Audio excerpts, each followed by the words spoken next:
जय श्री राधे कृष्ण मित्रों, इस दिव्य यात्रा में आपका स्वागत है। हे कृष्ण, जो भी भक्त आज इस वाणी को सुन रहे हैं, उनके जीवन में आपकी कृपा बनी रहे और हर कठिनाई दूर हो। तो दोस्तों, आइए बिना देरी किए श्री कृष्ण के अमृत उपदेशों की इस अद्भुत यात्रा को शुरू करते हैं। श्री कृष्ण कहते हैं, खुश रहना है तो जिंदगी के फैसले अपनी परिस्थितियों को देखकर ले।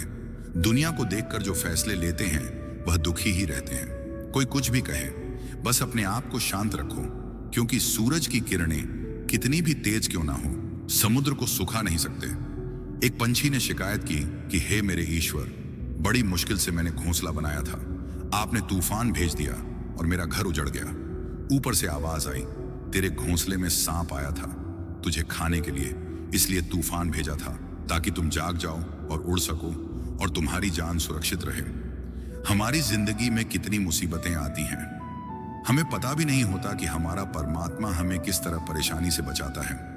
अगर तुम्हें लगता है कि परमात्मा तुम्हें कष्ट के पास ले आए हैं, तो भरोसा रखिए, वह तुम्हें कष्ट के पार भी ले जाएंगे। मन की पीड़ा का कोई अंत नहीं, इसलिए दूसरों को कोसने से कोई लाभ नहीं है। इसका सबसे सरल उपाय है कि अपने मन को ईश्वर को समर्पित कर दो। ईश्वर के साथ जुड़ते ही जीवन में खुशियों का, सुकून का, संयम का, सहन शक्ति का, प्रेम का, नई ऊर्जा का, जीवन के सही राह का, संतुष्टि का आरंभ जरूर हो जाता है। और हमारा मन पीड़ा से कैसे मुक्त होता है पता भी नहीं चलता। अगर प्रभु तुमसे ज्यादा इंतजार करवा रहे हैं तो तैयार रहना, वह उससे कहीं ज्यादा देने वाले हैं जितना तुमने मांगा है।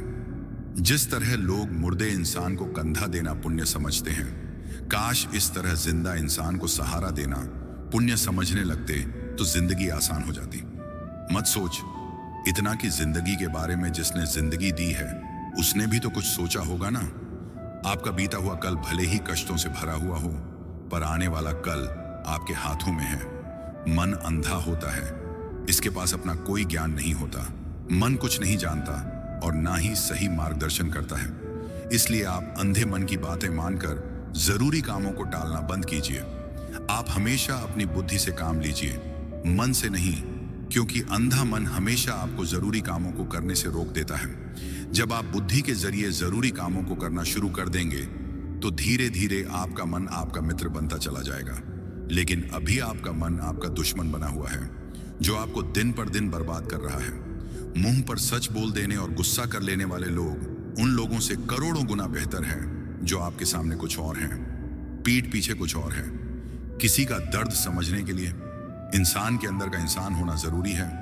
कौवा कोयल की आवाज को दबा सकता है, मगर खुद की आवाज मधुर नहीं बना सकता। उसी तरह निंदा करने वाला व्यक्ति सज्जन को बदनाम कर सकता है, मगर खुद सज्जन नहीं बन सकता।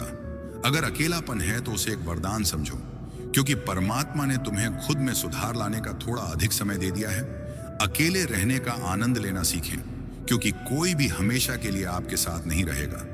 वक्त की एक आदत बहुत अच्छी है, जैसा भी हो गुजर जाता है। कामयाब इंसान खुश रहे ना रहे, खुश रहने वाला इंसान कामयाब जरूर हो जाता है। जब सुखी हो तो भगवान को मत भूलना, और जब दुखी हो तो भगवान पर विश्वास रखना। लोग रंग बदलते हैं, मुरली वाला वक्त बदल देता है। मनुष्य का जीवन केवल उसके कर्म पर चलता है।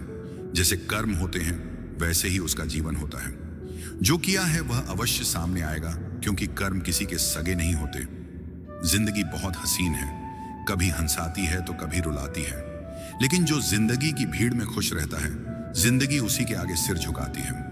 खोकर पाने का मजा ही कुछ और है, रोकर हंसने का मजा ही कुछ और है।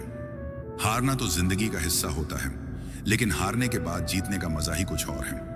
अच्छा बनने के लिए किसी की नकल करने की जरूरत नहीं, खुद इतना अच्छा बनो कि लोग आपकी नकल करने लगे। जिंदगी एक बार मिलती है, गलत है, बल्कि मौत सिर्फ एक बार मिलती है। जिंदगी तो हर रोज मिलती है। जिस दिन आप आपकी हंसी के मालिक खुद बन जाओगे, आपको कोई भी नहीं रुला सकता। अगर कोई आपसे कुछ मांगे तो दे दिया करो, क्योंकि भगवान ने आपको देने वालों में रखा है, मांगने वालों में नहीं। याद रखना, अच्छे वक्त को देखने के लिए बुरे वक्त को भी झेलना पड़ता है। सेवा सबकी करो, लेकिन आशा किसी से मत रखो, क्योंकि सेवा का असली मूल्य भगवान ही देता है। हमेशा अपनी नजर उस चीज पर रखो जिसे तुम पाना चाहते हो, उस पर नहीं जिसे तुम खो चुके हो। अन्न और जल से बढ़कर कोई दान नहीं, और माता पिता से बढ़कर कोई देवता नहीं। जिंदगी का सबसे बड़ा गुरु मंत्र यही है। आप अपने राज्य किसी को ना बताएं। जरूरत से ज्यादा इज्जत और समय देने पर लोग आपको गिरा हुआ समझने